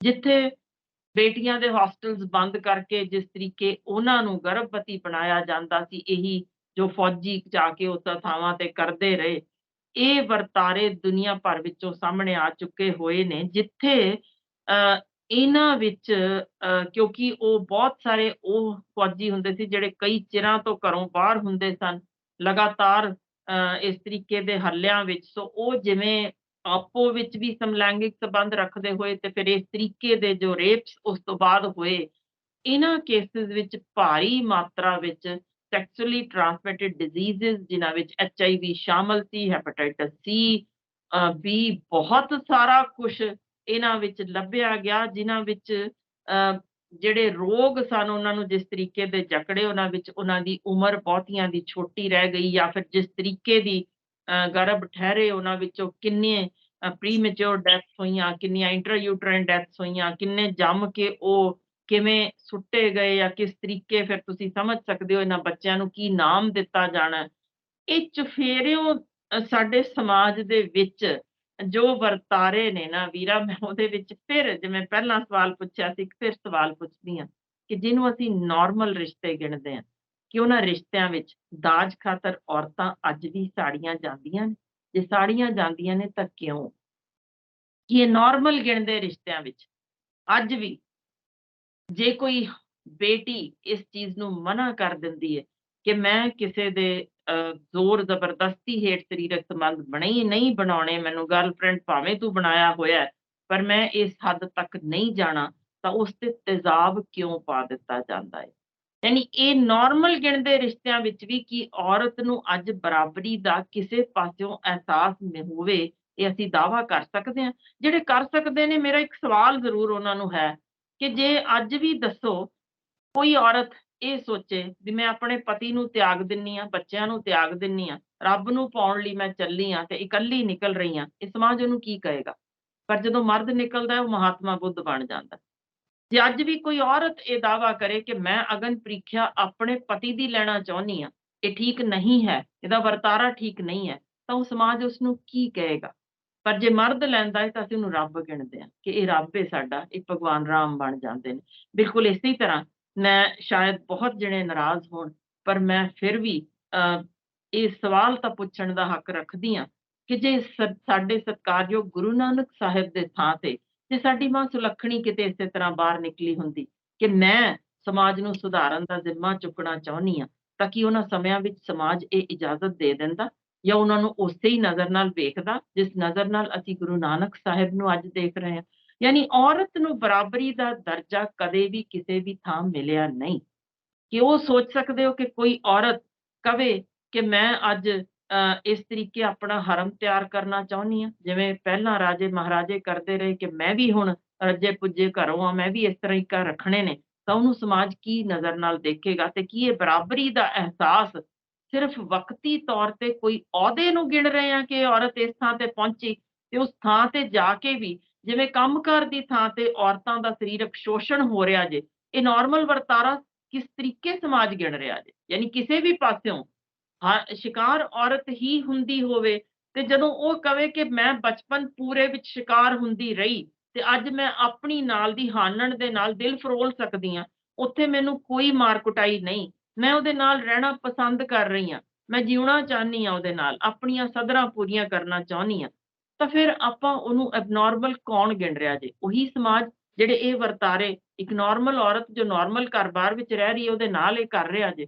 ਤਾਂ ਫਿਰ ਉਹ ਵਰਤਾਰਾ ਐਬਨੋਰਮਲ ਕਿਸ ਤਰੀਕੇ ਅਸੀਂ ਗਿਣਦੇ ਹਾਂ, ਜੋ ਇਸ ਸ਼ਿਕਾਰ ਹੋਈ ਹੋਈ ਔਰਤ ਆਪਣੀ ਉੱਚੀ ਉਡਾਨ ਭਰਨਾ ਚਾਹ ਰਹੀ ਹੈ। ਜੀ। ਮੈਂ ਜਿੱਥੋਂ ਸ਼ੁਰੂ ਕੀਤਾ ਸੀਗਾ ਸਮਲਿੰਗੀ ਸੰਬੰਧਾਂ ਨੂੰ ਲੈ ਕੇ ਜਾਂ ਸੇਮ ਸੈਕਸ ਨੂੰ ਲੈ ਕੇ, ਉੱਥੇ ਹੀ ਲਿਆ ਕੇ ਆਖਰੀ ਸਵਾਲ ਇਹਨੂੰ ਰੱਖ ਕੇ ਅਖੀਰ ਕਰਾਂਗਾ ਕਿ ਸਾਡੇ ਪੰਜਾਬੀ ਸੱਭਿਆਚਾਰ ਦੇ ਵਿੱਚ, ਕਿਉਂਕਿ ਜਦੋਂ ਗੱਲ ਸੱਭਿਆਚਾਰ ਦੀ ਹੁੰਦੀ ਹੈ, ਭਾਰਤੀ ਸੱਭਿਆਚਾਰ ਦੀ ਹੁੰਦੀ ਹੈ, ਸੇਮ ਸੈਕਸ ਦੀ ਜਦੋਂ ਗੱਲ ਚੱਲੀ ਤਾਂ ਸੁਪਰੀਮ ਕੋਰਟ 'ਚ ਇਸੇ ਗੱਲ ਦਾ ਹਵਾਲਾ ਦਿੱਤਾ ਗਿਆ ਕੇਂਦਰ ਦੇ ਵੱਲੋਂ ਕਿ ਜੀ ਸਾਡੇ ਸੱਭਿਆਚਾਰ ਦੇ ਵਿੱਚ, ਲੋਕਾਂ ਦੇ ਵਿੱਚ ਇਹ ਗੱਲ ਜਾਣੀ ਚਾਹੀਦੀ ਹੈ। ਇਹ ਕੋਈ ਅਦਾਲਤਾਂ ਦਾ ਫੈਸਲਾ ਨਹੀਂ ਕਿ ਉਹ ਕਰਨ। ਲੋਕਾਂ ਨੂੰ ਪੁੱਛਾਂਗੇ, ਲੋਕ ਸਭਾ ਦੇ ਵਿੱਚ, ਪਾਰਲੀਮੈਂਟ ਦੇ ਵਿੱਚ ਲਿਆਂਦਾ ਜਾਏਗਾ, ਇਹਦੇ ਤੇ ਚਰਚਾ ਹੋਏਗੀ, ਚਰਚਾ ਹੋਣ ਤੋਂ ਬਾਅਦ ਇਹਦੇ ਤੇ ਸੋਚਿਆ ਜਾਏਗਾ ਕਿ ਇਹਨੂੰ ਪ੍ਰਵਾਨਗੀ ਦੇਣੀ ਚਾਹੀਦੀ ਹੈ ਸੇਮ ਸੈਕਸ ਨੂੰ ਜਾਂ ਨਹੀਂ ਦੇਣੀ ਚਾਹੀਦੀ। ਜਿੱਥੋਂ ਤੱਕ ਅਸੀਂ ਪੰਜਾਬੀ ਸੱਭਿਆਚਾਰ ਦੀ ਗੱਲ ਕਰਦੇ ਹਾਂ, ਤਕਰੀਬਨ ਸਾਡੇ ਸਾਰੇ ਘਰ ਖਾਲੀ ਨੇ। ਬਹੁਤ ਵੱਡੀ ਗਿਣਤੀ 'ਚ ਪੰਜਾਬੀ ਜਿਹੜੇ ਨੇ ਉਹ ਬਾਹਰਲੇ ਮੁਲਕਾਂ 'ਚ ਪੱਛਮੀ ਸੱਭਿਅਤਾ 'ਚ ਜਾ ਕੇ ਉਹਨਾਂ ਦਾ ਹਿੱਸਾ ਬਣ ਚੁੱਕੇ ਨੇ। ਉਹਨਾਂ ਦੀਆਂ ਅਗਲੀਆਂ ਪੀੜ੍ਹੀਆਂ ਜਿਹੜੀਆਂ ਨੇ ਉਹ ਸ਼ਾਇਦ ਹੀ ਪੰਜਾਬ ਵੱਲ ਨੂੰ ਮੂੰਹ ਕਰਨ ਜਾਂ ਏਦਾਂ ਕਹਿ ਲਓ ਕਿ ਗੇੜਾ-ਗੂੜਾ ਮਾਰ ਲੈਣ। ਆਉਣ ਵਾਲੀਆਂ ਪੀੜ੍ਹੀਆਂ ਉਹਨਾਂ ਨੂੰ ਲੱਗਦਾ, ਉਹਨਾਂ ਨੂੰ ਇਸ ਗੱਲ ਦੀ ਸਿਓਰਟੀ ਹੈ ਕਿ ਉਹ ਬਾਅਦ ਦੇ ਵਿੱਚ ਪੰਜਾਬ ਨੂੰ ਆਪਣੀ ਧਰਤੀ ਨਹੀਂ ਗਿਣਨਗੀਆਂ, ਕਿਉਂਕਿ ਉਹ ਉੱਥੋਂ ਦੀਆਂ ਜੰਮੀਆਂ ਪਲੀਆਂ ਨੇ। ਜਦੋਂ ਤੱਕ ਉਹ ਹੈਗੇ ਨੇ ਉਦੋਂ ਤੱਕ ਉਹ ਉਹਨਾਂ ਦੇ ਥੋੜ੍ਹੇ ਬਹੁਤੇ ਸੱਭਿਆਚਾਰ ਨੂੰ ਮੰਨਣਗੀਆਂ। ਪਰ ਕੀ ਅਸੀਂ ਉਸ ਸੱਭਿਅਤਾ ਨੂੰ, ਜੇ ਹੁਣ ਪੰਜਾਬ ਦੇ ਵਿੱਚ ਕੋਈ ਸਮਲਿੰਗੀ ਹੋਣ ਦੀ ਗੱਲ ਕਰਦਾ ਹੈ ਜਾਂ ਫਿਰ ਕੋਈ ਕਿੰਨਰ ਘੁੰਮ ਰਿਹਾ ਹੁੰਦਾ ਜਾਂ ਕੋਈ ਗੇ ਹੁੰਦਾ ਜਾਂ ਲੈਸਬੀਅਨ ਹੁੰਦਾ, ਜਾਂ ਉਹਦੇ ਪ੍ਰਤੀ ਸਾਡੀ ਜਿਹੜੀ ਸੋਚ ਹੈ ਕੀ ਉਹ ਬਦਲੀ ਜਾ ਸਕਦੀ ਹੈ? ਉਹਦਾ ਢੰਗ ਤਰੀਕਾ ਕੀ ਹੈ? ਕੀ ਉਹਨੂੰ ਕਬੂਲ ਕੀਤਾ ਜਾਣਾ ਚਾਹੀਦਾ ਹੈ ਜਾਂ ਫਿਰ ਉਹਦੇ ਬਾਰੇ ਹੁਣ ਕੀ ਨਜ਼ਰੀਆ ਅਪਣਾਉਣਾ ਚਾਹੀਦਾ? ਜੇ ਕਿਸੇ ਮੰਤਰੀ ਦੀ ਜਾਂ ਐਮਐਲਏ ਦੀ ਜਾਂ ਕਿਸੇ ਲੋਕ ਆਗੂ ਦੀ ਜਦੋਂ ਕੋਈ ਇਹੋ ਜਿਹੀ ਗੱਲ ਸਾਹਮਣੇ ਆਉਂਦੀ ਹੈ, ਇੱਕ ਵਾਰ ਤਾਂ ਨਮੋਸ਼ੀ ਝੱਲਣੀ ਪੈਂਦੀ ਹੈ, ਕਿਉਂਕਿ ਲੋਕਾਂ 'ਚ ਕੀ ਜਵਾਬ ਦਿਆਂਗੇ, ਲੋਕ ਕੀ ਕਹਿਣਗੇ। ਪਰ ਬਾਅਦ ਦੇ ਵਿੱਚ ਹੌਲੀ ਹੌਲੀ ਜਿਹੜਾ ਆ, ਜੇ ਮੰਨ ਲਓ ਕਿ ਕਿਸੇ ਦੇ ਟੱਬਰ 'ਚ ਕੋਈ ਇਹੋ ਜਿਹਾ ਨਿਕਲ ਆਵੇ ਤਾਂ ਫਿਰ ਯਕੀਨਨ ਤੌਰ ਤੇ ਜ਼ਰੂਰੀ ਹੋ ਜਾਂਦਾ ਹੈ ਕਿ ਇਹਦੇ ਉੱਤੇ ਚਰਚਾ ਅੱਗੇ ਛੇੜੀ ਜਾਵੇ ਕਿ ਇਹ ਇੱਥੇ ਹੀ ਨਹੀਂ ਰੁਕਦਾ। ਜੇ ਅਸੀਂ ਬਹੁਤ ਕੁਝ ਪੱਛਮੀ ਸੱਭਿਅਤਾ ਦਾ ਅਪਣਾ ਰਹੇ ਹਾਂ ਤੇ ਸਾਨੂੰ ਇਹ ਵੀ ਅਪਣਾਉਣਾ ਪੈਣਾ। ਬਸ ਇਹ ਹੈ ਕਿ ਦੇਰ ਸਵੇਰ ਦੀ ਗੱਲ ਆ। ਤੁਸੀਂ ਕਈ ਸਾਰੇ ਸਵਾਲ ਇਹਦੇ ਵਿੱਚ ਕੀਤੇ ਨੇ। ਸਭ ਤੋਂ ਪਹਿਲੀ ਚੀਜ਼ ਮੈਂ ਇਹ ਸਪਸ਼ਟ ਕਰ ਦਿਆਂ ਕਿ ਸੱਭਿਅਤਾ ਦੀ ਮੈਂ ਗੱਲ ਪਹਿਲਾਂ ਹੀ ਕਰ ਚੁੱਕੀ ਹਾਂ ਕਿ ਹੂੰ, ਸੱਭਿਅਤਾ ਸਾਡੇ ਪੂਜਨੀਕ ਥਾਵਾਂ ਦੇ ਬਾਹਰ ਇਹ ਚੀਜ਼ਾਂ ਉੱਥੇ ਉਕਰੀਆਂ ਜਾ ਚੁੱਕੀਆਂ ਪੱਥਰਾਂ ਦੇ ਵਿੱਚ, ਤਾਂ ਇਹਦਾ ਮਤਲਬ ਹੈ ਸਾਡੀ ਸੱਭਿਅਤਾ ਅਸਲ ਵਿੱਚ ਕੀ ਸੀ, ਸਾਨੂੰ ਉੱਥੋਂ ਸਪਸ਼ਟ ਹੋ ਜਾਂਦਾ ਜੀ। ਜੀ, ਕੀ ਸੱਭਿਅਤਾ ਅਸੀਂ ਉਹਨੂੰ ਨਾਮ ਦੇਣਾ ਚਾਹੁੰਦੇ ਹਾਂ ਕਿ ਸਾਡੀਆਂ ਅਸੈਂਬਲੀਆਂ ਵਿੱਚ ਪੋਰਨ ਮੂਵੀਜ਼ ਜੋ ਦੇਖ ਰਹੇ ਨੇ ਉਹਨੂੰ ਜਾਇਜ਼ ਠਹਿਰਾ ਰਹੇ ਨੇ? ਯਾਨੀ ਅਸੀਂ ਇਸੇ ਸੱਭਿਅਤਾ ਦੇ ਵਿੱਚ ਹੁੰਦੇ ਜੋ ਇਹ ਦਾਅਵੇ ਕਰ ਰਹੇ ਨੇ ਕਿ ਅਸੀਂ ਫੈਸਲੇ ਕਰਾਂਗੇ, ਤਾਂ ਉਹਨਾਂ ਵਿੱਚ ਭੁੱਲਿਓ ਨਾ ਕਿ ਉਹ ਸ਼ਾਮਲ ਸਨ ਜਦੋਂ ਹਰਿਆਣਾ ਦੇ ਸਹਾਰਾ ਘਰਾਂ ਦੇ ਵਿੱਚ ਇਹੀ ਸਤਿਕਾਰਯੋਗ ਆਈਏਐਸ, ਆਈਪੀਐਸ, ਇਹਨਾਂ ਵਿੱਚ ਮਿਨਿਸਟਰਸ, ਇਹਨਾਂ ਵਿੱਚ ਜੱਜ ਸਾਹਿਬਾਨ, ਇਹਨਾਂ ਵਿੱਚ ਫੋਰਨ ਡਿਗਨਿਟਰੀਜ਼ ਸਾਹਮਣੇ ਪਹੁੰਚੀਆਂ ਸਨ, ਜਿੱਥੇ ਨਾਬਾਲਗ ਬੇਟੀਆਂ ਨੂੰ ਨੇਕਡ ਪਰੇਡ ਕੀਤਾ ਗਿਆ ਸੀ। ਇਹ ਸੱਭਿਅਤਾ ਦਾ ਹਿੱਸਾ ਸੀ। ਇਹ ਜਵਾਬ ਦੇਣਗੇ ਸਾਨੂੰ ਕਿ ਤੁਸੀਂ ਅਸੈਂਬਲੀਆਂ ਵਿੱਚ ਪੋਰਨ ਮੂਵੀਆਂ ਵੇਖ ਕੇ ਜਾਂ ਤੁਸੀਂ ਬਲਾਤਕਾਰੀਏ ਅਖਵਾ ਕੇ ਇਸ ਦਾਗ ਦੇ ਨਾਲ ਅਸੈਂਬਲੀਆਂ ਵਿੱਚ ਬੈਠੇ ਹੋ, ਤੁਹਾਨੂੰ ਕੀ ਹੱਕ ਮਿਲ ਜਾਂਦਾ ਜੇ ਕਿਸੇ ਹੋਰ ਦੀ ਸੋਚ ਦੇ ਉੱਤੇ ਕਾਬਜ਼ ਹੋਣ ਦੀ? ਅੱਜ ਤਾਂ ਜੇ ਕਿਸੇ ਦੀ ਖਿਮਾ ਕਰਿਓ ਲੱਤ ਠੀਕ ਨਹੀਂ ਜਾਂ ਬਾਂਹ ਠੀਕ ਨਹੀਂ, ਅਸੀਂ ਉਹਨੂੰ ਡਿਫਰੈਂਟਲੀ ਏਬਲਡ ਗਿਣਦੇ ਹਾਂ। ਤੇ ਜਿਸ ਵਿੱਚ ਕੋਈ ਜੀਨ ਵਿੱਚ ਤਬਦੀਲੀ ਹੋਵੇ, ਮੈਂ ਖਰਾਬੀ ਲਫ਼ਜ਼ ਪੂਰੇ ਪ੍ਰੋਗਰਾਮ ਵਿੱਚ ਨਹੀਂ ਵਰਤਿਆ, ਤਬਦੀਲੀ ਦਾ ਵਰਤਿਆ, ਜਾਂ ਜਿਹੜਾ ਸ਼ਿਕਾਰ ਬਣ ਗਿਆ ਆਪ ਬਚਪਨ ਦੇ ਵਿੱਚ, ਜੇ ਉਹ ਇਸ ਤਰੀਕੇ ਦਾ ਵਰਤਾਰਾ ਕਰ ਰਿਹਾ ਜੇ, ਤਾਂ ਉਹਨੂੰ ਅਸੀਂ ਕਿਸ ਤਰੀਕੇ ਉਹਦੀ ਸਾਹ ਲੈਣ ਦੀ ਜਾਂ ਉਹਦੀ ਆਜ਼ਾਦ ਫਿਜ਼ਾ ਵਿੱਚ ਘੁੰਮਣ ਦੇ ਇਸ ਹੱਕ ਨੂੰ ਕਿਵੇਂ ਦੱਬ ਸਕਦੇ ਹਾਂ, ਜਦੋਂ ਕਿ ਅਸੀਂ ਆਪ 4 ਉਂਗਲਾਂ ਆਪਣੇ ਵੱਲ ਆਉਂਦੀਆਂ ਨਹੀਂ ਝਾਕ ਰਹੇ ਕਿ ਅਸੀਂ ਕੀ ਵਰਤਾਰਾ ਕਰ ਰਹੇ ਹਾਂ। ਵੀਰ ਪਟਿਆਲੇ ਵਰਗੀ ਥਾਂ ਤੇ ਆਪਾਂ ਸੱਭਿਅਤਾ ਪੰਜਾਬੀਆਂ ਦੀ ਗੱਲ ਕਰਦੀ, ਤੁਹਾਨੂੰ ਪਤਾ ਹੈ ਤੁਸੀਂ ਜੇ ਇਸੇ ਥਾਂ ਤੇ ਹੋ ਕਿ ਕਿਲ੍ਹੇ ਦੇ ਬਾਹਰ, ਮੈਂ ਉਸ ਸਮੇਂ, ਉਹ ਉਮਰ ਮੇਰੀ ਨਹੀਂ, ਤੁਹਾਡੀ ਵੀ ਨਹੀਂ, ਸਾਡੇ ਵੱਡੇ ਵਡੇਰੇ ਦੱਸਦੇ ਰਹੇ ਕਿ ਕਿਲ੍ਹੇ ਦੇ ਬਾਹਰ ਜਿਸ ਤਰੀਕੇ ਦੀਆਂ ਅੱਜ ਵੀ ਖਿੜਕੀਆਂ ਤੁਸੀਂ ਵੇਖ ਸਕਦੇ ਹੋ ਉਹਨਾਂ ਥਾਵਾਂ ਤੇ, ਕੌਣ ਸੀ ਉਹਨਾਂ ਖਿੜਕੀਆਂ ਵਿੱਚ ਬੈਠੀਆਂ, ਕਿਵੇਂ ਹਾਕਾਂ ਵੱਜਦੀਆਂ ਸੀ ਸ਼ਾਮ ਨੂੰ, ਤੇ ਕੌਣ ਗਾਹਕ ਪਹੁੰਚਦੇ ਸਨ ਉਹਨਾਂ ਦੇ ਕੋਲ। ਇਹ ਸਮਾਜਿਕ ਵਰਤਾਰਾ ਸੀ, ਇਹ ਸਾਡੀ ਸੱਭਿਅਤਾ ਸੀ। ਤਾਂ ਫਿਰ ਉਦੋਂ ਕਿਉਂ ਉੱਥੇ ਵਾਰੀ ਲੱਗ ਜਾਂਦੀ ਸੀ, ਥੱਲੇ ਲਾਈਨਾਂ ਲੱਗ ਕੇ ਖੜੇ ਹੁੰਦੇ ਸਨ। ਇਹ ਵਰਤਾਰੇ ਕਰਨ ਵਾਲੇ ਕੌਣ ਨੇ? ਇਹੀ ਨੇ ਸਮਾਜ ਦੇ ਘਾੜੇ ਜਿਹੜੇ ਸੱਭਿਆਚਾਰ ਦਾ ਦਾਅਵਾ ਕਰ ਰਹੇ ਨੇ। ਹੁਣ ਅੱਗੇ ਦੇਖੋ ਕਿ ਜੇ ਅਸੀਂ ਕੋਈ ਕਿੰਨਰ ਦੀ ਤੁਸੀਂ ਗੱਲ ਕੀਤੀ, ਉਹਨਾਂ ਦੇ ਹੱਕ ਵੀ ਨੇ, ਸਭ ਕੁਛ ਨੇ, ਉਹਨਾਂ ਨੂੰ ਵੀ ਇਸ ਵੇਲੇ, ਪਰ ਕੀ ਕਦੇ ਕਿਤੇ ਪਿਛਾਂਹ ਝਾਕ ਕੇ ਦੇਖਿਆ ਇਹਨਾਂ ਨੂੰ ਬਣਾਉਣ ਵਾਲੇ ਕੌਣ ਨੇ? ਜਿਸ ਤਰੀਕੇ ਦੇ ਇਸ ਵੇਲੇ ਗੇ ਕਲੱਬਸ ਨੇ ਸੁਖਵਿੰਦਰ ਜੀ, ਉਹਨਾਂ ਦੇ ਪਿੱਛੇ ਜਿਹੜੇ ਵੱਡੀਆਂ ਸ਼ਖਸੀਅਤਾਂ ਨੇ, ਕਿਸ ਤਰੀਕੇ ਦੇ ਇਹ ਜਬਰੀ ਉਸ ਪਾਸੇ ਵੱਲ ਨੂੰ ਤੋਰੇ ਜਾਂਦੇ ਨੇ ਲੋਕ, ਕਿਵੇਂ ਕੋਈ ਸਰੀਰਕ ਕਮਜ਼ੋਰੀ ਵਾਲੇ ਨੂੰ ਕਿਵੇਂ ਜਬਰੀ ਧੱਕਿਆ ਜਾਂਦਾ ਜੇ, ਉਹਨਾਂ ਦੇ ਵਿੱਚ ਸ਼ਾਮਲ ਨੇ, ਕਿਵੇਂ ਉਹਨਾਂ ਨੂੰ 13-13 ਘੰਟੇ ਜਬਰੀ ਕੁੜੀਆਂ ਦੇ ਕੱਪੜੇ ਪਾ ਕੇ ਡਾਂਸ ਤੱਕ ਕਰਵਾਏ ਜਾਂਦੇ ਨੇ, ਕਿਵੇਂ ਉਹਨਾਂ ਬੇਟਿਆਂ ਦੇ ਵੀ ਸਮੂਹਕ ਬਲਾਤਕਾਰ ਹੁੰਦੇ ਨੇ ਇਹੀ ਗੇ ਕਲੱਬਸ ਦੇ ਵਿੱਚ, ਕਿਵੇਂ ਉਹਨਾਂ ਦੇ ਨਾਲ ਇਹ ਧੱਕਾਸ਼ਾਹੀ ਸਾਰੀ ਤੁਰ ਰਹੀ ਹੈ, ਪਰ ਚਲਾਉਣ ਵਾਲੇ ਕਿਸ ਤਰੀਕੇ ਪਾਵਰਫੁਲ ਨੇ, ਕਿਵੇਂ ਟੌਪ ਤੱਕ ਕਨੈਕਟਡ ਨੇ, ਕਿਵੇਂ ਭਾਰੀ ਮਾਤਰਾ ਵਿੱਚ ਉਸ ਵਿੱਚ ਪੈਸਾ ਜਾਂਦਾ ਜੇ, ਇਹ ਸਭ ਖਬਰਾਂ ਛਪੀਆਂ ਹੋਈਆਂ ਨੈੱਟ ਤੇ ਪਈਆਂ, ਪੜ੍ਹੀਆਂ ਜਾ ਸਕਦੀਆਂ ਨੇ। ਇਹ ਸਾਰੇ ਵਰਤਾਰੇ ਦੇ ਵਿੱਚ ਅਸਲ ਆਵਾਜ਼ ਉੱਠੀ ਸੀ ਜਦੋਂ ਇਹ ਸਾਡੀਆਂ ਪ੍ਰੋਸਟੀਟਿਊਟਸ ਜਿਨ੍ਹਾਂ ਨੂੰ ਕਿਹਾ ਜਾਂਦਾ ਜੇ, ਕਿ ਉਹਨੂੰ ਕਈਆਂ ਨੂੰ ਤਾਂ ਜਬਰੀ ਧੱਕਿਆ ਗਿਆ, ਕਈ ਮਜਬੂਰੀ ਵਸ ਗਈਆਂ, ਉਹਨਾਂ ਸਾਰਿਆਂ ਦੇ ਲਈ ਮਨੁੱਖੀ ਹੱਕਾਂ ਦਾ ਉਹਨਾਂ ਦਾ ਖਿਆਲ ਰੱਖਦੇ ਹੋਏ, ਉਹਨਾਂ ਦੇ ਮਾਨਸਿਕ ਸਿਹਤ ਲਈ, ਉਹਨਾਂ ਦੇ ਸਰੀਰਕ ਸਿਹਤ ਲਈ, ਉਹਨਾਂ ਦੇ ਅੱਗੋਂ ਬੱਚਿਆਂ ਨੂੰ ਕਿਸ ਤਰੀਕੇ ਨਾਰਮਲ ਜ਼ਿੰਦਗੀ ਵੱਲ ਤੋਰਨਾ, ਉਹ ਸਾਰੀ ਚੀਜ਼ ਦਾ ਖਿਆਲ ਰੱਖਿਆ ਗਿਆ, ਸ਼ੁਰੂ ਹੋ ਚੁੱਕਾ ਦੁਨੀਆ ਭਰ ਵਿੱਚ ਇਸ ਪੱਖੋਂ ਕੰਮ। NGOs ਵੀ ਸ਼ੁਰੂ ਹੋ ਚੁੱਕੀਆਂ ਨੇ ਜੋ ਇਹ ਕੰਮ ਕਰ ਰਹੀਆਂ ਨੇ। ਜੇ ਔਰਤਾਂ ਲਈ ਹੋ ਸਕਦਾ ਜੇ ਤਾਂ ਮਰਦਾਂ ਲਈ ਕਿਉਂ ਨਹੀਂ, ਜਿਹੜੇ ਇਸ ਸੋਚ, ਇਸ ਵਰਤਾਰੇ ਨਾਲ ਤੁਰੇ ਨੇ। ਮੈਂ ਬਿਲਕੁਲ ਸਪਸ਼ਟ ਫੇਰ ਕਰ ਰਹੀ ਹਾਂ, ਮੈਂ ਜਸਟੀਫਾਈ ਬਿਲਕੁਲ ਨਹੀਂ ਕਰ ਰਹੀ, ਮੈਂ ਬਿਲਕੁਲ ਇਸ ਚੀਜ਼ ਦੇ ਵਰਤਾਰੇ ਨੂੰ ਨਹੀਂ ਕਹਿ ਰਹੀ ਕਿ ਸਾਰੇ ਘਰਾਂ ਵਿੱਚ ਆਮ ਹੋਣਾ ਚਾਹੀਦਾ, ਕਿਸੇ ਹਾਲ ਵਿੱਚ ਨਹੀਂ। ਇਹਨੂੰ ਨਾਰਮਲ ਜੇ ਸਮਾਜ ਨਹੀਂ ਗਿਣ ਰਿਹਾ ਤਾਂ ਨਹੀਂ ਰਹਿਣਾ ਚਾਹੀਦਾ, ਪਰ ਜੇ ਉਹ ਡਿਫਰੈਂਟਲੀ ਏਬਲਡ ਵਾਂਗ ਹੀ ਨੇ, ਤਾਂ ਫਿਰ ਉਹਨਾਂ ਨੂੰ ਇਸ ਤਰੀਕੇ ਪਬਲਿਕਲੀ ਸ਼ਰਮਸਾਰ ਕਰਨ ਨਾਲੋਂ ਉਹਨਾਂ ਦੀ ਕੀ ਮਾਨਸਿਕ ਸਥਿਤੀ ਸੀ, ਕਿਸ ਹਾਲ ਵਿੱਚੋਂ ਉਹ ਬਚਪਨ ਵਿੱਚ ਲੰਘੇ, ਕਿਸ ਤਰ੍ਹਾਂ ਦੀ ਉਹਨਾਂ ਦੀ ਮਾਹੌਲ ਵਿੱਚ ਸਨ, ਉਹਨਾਂ ਲਈ ਕਿਹੜੇ NGOs ਵਰਕ ਕਰਨਗੇ, ਉਹਨਾਂ ਦੀ ਕਿਵੇਂ ਦੀ ਸਿਹਤ ਦੀ ਉਹਨਾਂ ਦਾ ਖਿਆਲ ਰੱਖਿਆ ਜਾਏਗਾ, ਉਹਨਾਂ ਦਾ ਮਾਨਸਿਕ ਤੇ ਸਰੀਰਕ ਕਿਵੇਂ ਰੱਖਿਆ ਜਾਏਗਾ। ਪਰ ਇੱਕ ਆਖਰੀ ਨੁਕਤਾ ਸਪਸ਼ਟ ਕਰ ਦਿਆਂ ਕਿ ਜਦੋਂ ਤੁਸੀਂ ਲੋਕ ਆਗੂ ਬਣਦੇ ਹੋ, ਜਦੋਂ ਤੁਸੀਂ ਦੂਸਰਿਆਂ ਲਈ ਆਈਕਨ ਬਣਦੇ ਹੋ, ਜਦੋਂ ਤੁਸੀਂ ਦੂਜਿਆਂ ਵੱਲੋਂ ਚੁਣੇ ਨੁਮਾਇੰਦੇ ਬਣਦੇ ਹੋ, ਸੁਖਵਿੰਦਰ ਜੀ ਬਿਲਕੁਲ 1% ਇਹ ਚੀਜ਼ਾਂ ਜਾਇਜ਼ ਠਹਿਰਾਈਆਂ ਜਾ ਹੀ ਨਹੀਂ ਸਕਦੀਆਂ, ਕਿਉਂਕਿ ਤੁਸੀਂ ਰਾਹ ਦਸੇਰੇ ਹੋ। ਜੇ ਤੁਸੀਂ ਇਸ ਤਰੀਕੇ ਦੇ ਪਹਿਲਾਂ ਹੀ ਤੁਹਾਨੂੰ ਪਤਾ ਇਸ ਮਾਹੌਲ ਵੱਲ ਹੋ, ਤੁਹਾਨੂੰ ਪਹਿਲਾਂ ਹੀ ਨਾ ਕਰ ਦੇਣੀ ਚਾਹੀਦੀ ਹੈ।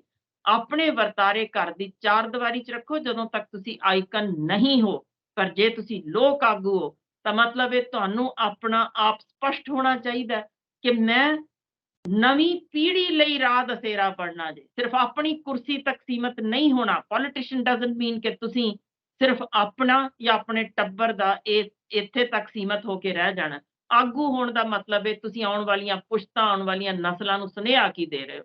ਧੂ ਕੇ ਲਾ ਦੇਣਾ ਚਾਹੀਦਾ ਜੇ ਵਾਕਈ ਕੋਈ ਦੁਨੀਆ ਦੇ ਕਿਸੇ ਹਿੱਸੇ ਵਿੱਚ ਇਸ ਤਰੀਕੇ ਦਾ ਆਗੂ ਆਪਣੀ ਇਹ ਪੱਖ ਸਾਹਮਣੇ ਦਿਖਾਣਾ ਚਾਹ ਰਿਹਾ ਜੇ, ਤੇ ਜਿਹੜੇ ਕੋਈ ਜਸਟੀਫਾਈ ਕਰ ਰਹੇ ਨੇ, ਲਾਨਤ ਉਹਨਾਂ ਨੂੰ ਵੀ ਪਾਣੀ ਚਾਹੀਦੀ ਜੇ ਕਿ ਆਗੂ ਬਣਨ ਦਾ ਮਤਲਬ ਨਸਲਾਂ ਸੁਰੱਖਿਅਤ ਕਰਨਾ ਹੁੰਦਾ ਜੇ, ਸਿਰਫ ਕੁਰਸੀ ਸੁਰੱਖਿਅਤ ਜਾਂ ਆਪਣੀ ਇੱਕ ਪਾਰਟੀ ਤੱਕ ਸੀਮਤ ਨਹੀਂ ਹੋਣਾ ਚਾਹੀਦਾ। ਜੀ ਸ਼ੁਕਰੀਆ ਡਾਕਟਰ ਸਾਹਿਬ, ਧੰਨਵਾਦ ਤੁਹਾਡਾ। ਸੋ ਮੇਰੇ ਨਾਲ ਮੌਜੂਦ ਸਨ ਡਾਕਟਰ ਅਰਸ਼ਿੰਦਰ ਕੌਰ ਜੀ, ਜੋ ਮਸਲਾ ਸਮਲਿੰਗੀ ਜਾਂ ਸੇਮ ਸੈਕਸ ਜਾਂ ਇਹਦੇ ਆਲੇ ਦੁਆਲੇ ਜੋ ਕੁਝ ਸਵਾਲ ਖੜੇ ਹੋ ਰਹੇ ਨੇ, ਕੋਸ਼ਿਸ਼ ਕੀਤੀ ਹੈ ਕਿ ਉਹਨਾਂ ਨੂੰ ਸਮਝਿਆ ਜਾਵੇ, ਬਰੀਕੀ ਦੇ ਨਾਲ ਸਮਝਿਆ ਜਾਵੇ। ਮੈਮ ਨੇ ਬਾਖੂਬੀ ਸਮਝਾਇਆ। ਤੁਸੀਂ ਆਪਣੇ ਵਿਚਾਰ ਕਮੈਂਟ ਜ਼ਰੂਰ ਕਰਿਓ। ਤਖਤ ਪੰਜਾਬ ਨੂੰ ਸਬਸਕ੍ਰਾਈਬ ਕਰੋ, ਫੇਸਬੁੱਕ ਤੇ ਫੋਲੋ ਕਰੋ। ਮੈਨੂੰ ਇਜਾਜ਼ਤ ਦਿਓ। ਧੰਨਵਾਦ।